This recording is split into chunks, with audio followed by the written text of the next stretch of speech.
todos os dados, não sei o que, mas vamos dizer que venha Lula e Bolsonaro no segundo turno. Cara, eu já vi que não rolou o bagulho do investimento na educação que eu queria.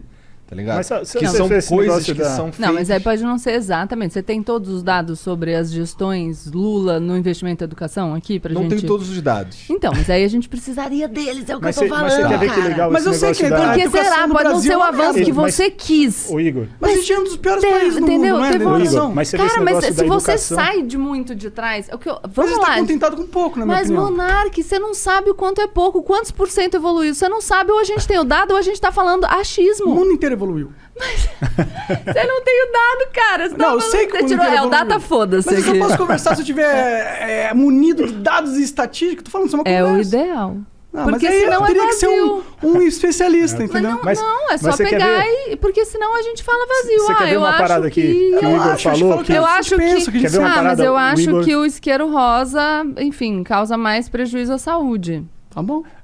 Então, não vale de nada. A gente Mas você não tem um bom argumento, você não tem nada pra falar jogar sobre palavras. isso. Mas se você não tem o dado, você não tem nada. Você tá falando, não evoluiu. A sua vivência, a sua experiência não vale de nada? Monark, qual a diferença da evolução nos índices de educação no Brasil de 2005 a 2013? Fala aí.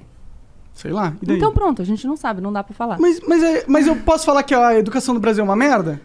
Pode, que ela não é. Eu acho que pode falar que ela é uma merda, mas não pode falar que ela não evoluiu se a gente não tem o dado de que ela não evoluiu. Eu sei que ela evoluiu, porque educação... Mas você pode falar, se você tiver o dado, você pode falar que ela evoluiu pouco. Tudo que você pode falar tudo. Mas aí você pode estar falando uma mentira, por exemplo, se você não tiver o dado.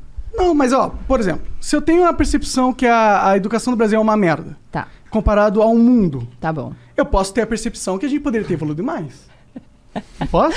Mas é que é um argumento muito raso, porque assim, se eu tenho a percepção Se todo mundo evoluiu numa progressão... Qual é a progressão que todo mundo evoluiu? Vai ver Singapura, por exemplo. Qual é a progressão?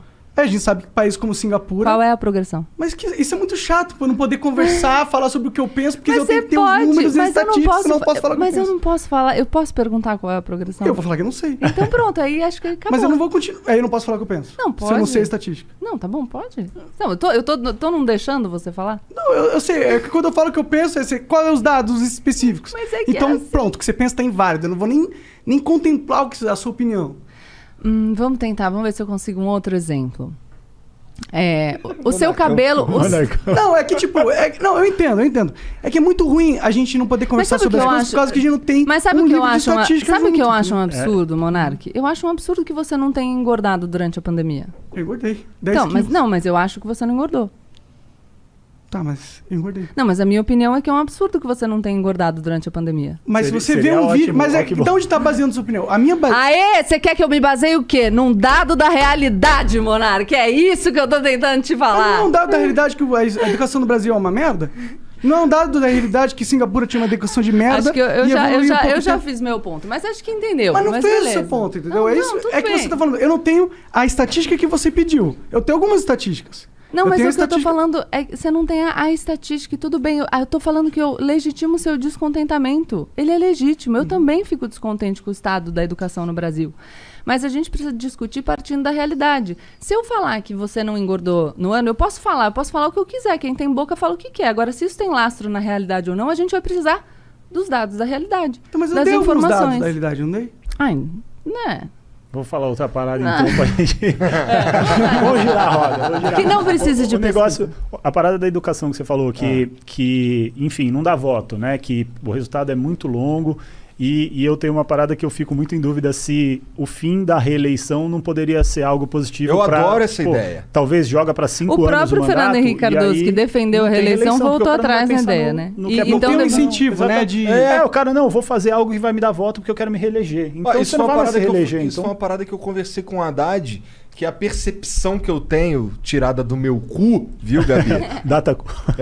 Datacu. Que é o que a gente tem aqui pra oferecer, tá ligado? É o seguinte, eu sinto que os caras que tem mais culhão pra fazer medidas impopulares são os caras que são os vice-presidentes que assumem. Itamar, Temer. É a impressão que eu tenho. Tá, bota essa porra aí que eu sou do PMDB, irmão. Eu não vou me candidatar a presidente. Aí, eu não vou me eleger de qualquer jeito. Não, dá muito trabalho, né? Já não sou mais ficar aqui sugando sangue aqui, tá ligado? Eu sugo sangue aqui, mas eu acredito que esse aqui é o melhor. Pô, sacanagem você usar o exemplo do Temer pra falar em sugar sangue, hein, cara? Foi calculado. Me dá uma aguinha. Mas uma pessoa, tipo, o vice-Temer... Eu tô maluco? Assim, não, você tá super... Você tá totalmente certo. Ele era tão desacreditado e todo mundo, quando ele entrou no poder, fala: você não vai fazer merda, hein? Porque ninguém dava credibilidade pro Temer. Não, mas, posso fazer o advogado do diabo? Não ser popular, claro. E não vai se reeleger mesmo, então... Sim, mas aí você tem esse argumento pró. Aí você teria um argumento contra, que é continuidade de política pública. Que é um problema. Exato. Então, mas é isso que eu falo. Numa boa, então tá certo. É verdade. Teria esse pró. Você tem mais coragem, porque você não pode fazer uma política eleitoreira. Mas, ao mesmo tempo, como é que você dá continuidade à política pública? Porque você pode não querer se reeleger, mas você pode querer reeleger um sucessor. Mas não é um... Aí você vai querer trabalhar com popularidade de qualquer jeito. É muito escroto esse lance do... eu tenho pelo menos o sentimento, de novo, de um cara que, por exemplo... eu sou Bolsonaro... e eu tô substituindo o PT. Então, porra, desfaz isso aqui. Ou então, para essa porra aqui, vamos fazer esse aqui. Muda o nome. Muda o nome. Aí daqui a pouco entra o outro cara. Entra o Lula. Aí o Lula, porra aí, caralho. Essa porra não. Vamos fazer essa porra aqui. Talvez isso seja menos gritante na presidência, ou talvez ocorra menos na presidência. Acho que acontece também. Sabe o que seria legal pra isso? A gente despersonalizar o debate. No Brasil, o debate político é muito personalizado, figuras. Mas será que precisa... Salvador, a gente sempre está buscando. E a gente precisa começar a debater projeto. E isso você gostaria. Pra caralho. Então, o que te incomoda, me parece, é que você percebe que a gente está preso em figuras. Não só isso, mas o que me incomoda... As mesmas figuras. Não, também, concordo. Mas aí, se a gente começasse a debater projeto, talvez a gente conseguisse avançar. Porque, veja só... ganhou um cara, ganhou o Monark. O Monark foi lá, 4 anos de governo, fez uns projetos lá. Aí o Igor era oposição. Aí depois o Igor ganha. Pô, mas esse projeto do Monark era bom. Daí a gente mantém. Quando a gente discutir projeto tranquilo e dedicado, a gente vai começar a encontrar consensos a partir desses projetos. Mas quando eu falo de interdição de debate, é porque hoje em dia tem temas que você não pode nem entrar. Não, porque o cara defendeu, acabou, não pode, nunca mais ninguém fala. Quem fala disso aí, quem for a favor disso é fascista. Então, eu não acredito nisso. Eu acho que a gente tem que poder debater projeto. Quanto mais projeto a gente debater, menos necessidade, menos incentivo um político vai ter para pegar um negócio, mudar de nome, ou mudar uma coisa que estava funcionando só para não dar o mérito para o antecessor. Então é isso, discutir projeto. Sim, e tem uma coisa que você falou que o brasileiro tem aquela... depositar as esperanças no salvador da pátria. E tem uma outra coisa que o brasileiro faz também, e aí que vem essa minha crítica ao Estado e essa meio que esse derrotismo que você vê, essa falta de proposta, mas um pensamento pessimista que não leva a lugar nenhum. Eu entendo essa lógica. Mas tem uma coisa do brasileiro que ele acha que é o Estado que vai resolver os problemas dele. Uhum. E é por isso que eu gosto de falar essas coisas, entendeu?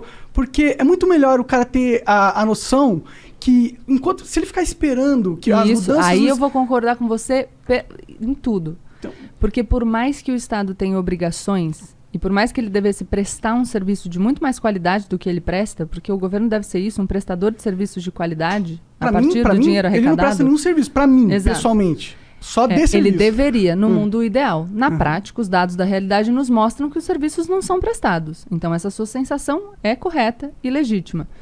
Não adianta a gente ficar esperando. E é justamente o que eu falo. Você tem, de um lado, uma esperança sem fundamentação, sem justificativa, e, de outro, um derrotismo que também não ajuda. No fim das contas, a gente está falando a mesma coisa. A gente está falando, enquanto você não tiver o Estado para te ajudar, toma as rédeas da sua própria vida, constrói a tua existência no melhor que você puder e se organiza para que você consiga fazer pressão para que, finalmente, um dia, o Estado possa prestar o serviço de qualidade que ele tem que te prestar. A gente chega no mesmo lugar. O que eu só tô falando é que o cara que espera, iludido ali, não, ele vai resolver, eu vou esperar. Fudido. E a pessoa que desiste, em alguma medida também, porque por mais... Mais ou menos. Eu acho que por mais que você tenha esse discurso, você não é um cara que desistiu. Você é um cara que desistiu da política, mas você fez o teu rolê. Foi construir o que você queria, trabalhou. Exatamente, Exato. é o meu argumento. E o meu argumento é que esse espírito de construção vá para também a política. Eu entendo que você está desacreditado. E é normal. Essas pessoas talvez estejam desacreditadas da vida, saca? É que eu sinto que a gente... É difícil a gente fazer se a gente acha que não vai dar certo. Sim, é que talvez a nossa discordância seja mais fundamental, na verdade. É porque eu não sei se eu acredito que a gente precisa do Estado. Entendeu? Eu Mas acho que pra nada. Eu acho que o Estado... Nem pra segurança pública. Não precisava ser um Estado exatamente do jeito que... Pode ser um consórcio de forças, entendeu? Tá. Qualquer um dia você me exército apresenta o seu mercenário, desenho aí. Talvez um exército mercenário ou talvez uma... O quê? Não, eu perguntei, talvez um exército mercenário, que é uma força Tá. que vai tentar Não, manter a ordem e que outro vai dia- ganhar por isso. Porque Não, não, Por eu- exemplo, trabalhar de graça. a Arábia Saudita, muitas das guerras que eles fazem, eles contratam exércitos mercenários. Os Mas Estados Unidos você acha também. que a Arábia Saudita é um bom modelo? Não, eu acho uma merda. Mas eu tô falando que é uma possibilidade. Não, tá, Mas eu, só... Mas então... Mas eu nem me sugeriria porque isso. a Foi ele que parada falou é do que- exército não, mercenário. não, eu perguntei porque eles, sei lá, o exército mercenário, eles meio que podem ser muito insubordinados, né? Então, Sim. enfim. mas se- eu acho que talvez a gente tenha uma divergência. Eu acredito Claro. que o Estado é necessário, que a Claro. gente tem algumas Então, áreas exato, que por isso precisam que eu ser acho que a gente- controladas realmente, pelo mas- Estado. E não acredito que a gente precisa de um Estado gigantesco. Acho que a gente precisa de um Estado o menor possível e então um você é Estado do Estado eficiente. Eu não gosto de falar que eu sou do Estado mínimo, porque acho que esse é um termo que as pessoas não têm tanto significado no Brasil. Não. Não, porque eu acho que é As usado... pessoas, a maioria, o cara que tá vendendo picolé na esquina não sabe nem Não, nada. mas eu acho que é usado só é um rótulo sem significado. O que eu gosto de dizer, o que eu acho que o Estado tem que ser o menor possível a partir das funções que eu acho que ele deva ter. Então, eu acho que a gente tem que ter Que um sistema são único de saúde, saúde, acho que a gente tem que ter segurança, acho que a gente tem que ter educação. educação. E muito eficiente, pra né? isso- Porque a ineficiência Tá bom, do né? Estado é o pior Cara, de tudo, não, né? não necessariamente. Sim, Acho que o Estado tem um papel de investimento em infraestrutura, ou o Estado tem um papel de investimento em setores que a gente precisa desenvolver. Então tem outros papéis do Estado, sim. O Estado tem um papel de ajudar, enfim, o pequeno empresário numa situação como a que a gente vivenciou agora na pandemia. O Estado tem um papel de ajudar as pessoas que não têm condição de subsistência. Tem vários papéis. Então é bastante coisa que o Estado tem para fazer. E isso vai fazer com que o nosso Estado não seja pequeno. Mas ele tem que ser eficiente. Então eu falo o menor possível com tudo que ele tem que fazer, que ele faça bem feito. A tua equipe aqui no Flow, você quer que ela seja uma equipe inchada? Não. Não, mas você precisa de equipe Preciso. para te ajudar. Você quer que seja a menor equipe possível e que seja mais eficiente. eficiente possível. É isso, é o que a gente quer na vida. Então, a questão é, a gente pode chegar à conclusão de que, o Estado não funciona do jeito que a gente quer? Pode. A minha conclusão não é acaba com o Estado, é vamos aprimorar. Então, vamos fazer ele funcionar do jeito que a gente quer. Entrar numa de que vamos acabar com o Estado, nem acho que essa seja a proposta. Talvez esse seja o mundo ideal. do Eu acho que é monarca. possível a É a gente... utopia que você... Eu acho que existem bota outras ali. formas de organização que não são estatal, que O pode Marx funcionar. também achava. Marx também achava, ela falou. Não, mas todo mundo que pensa...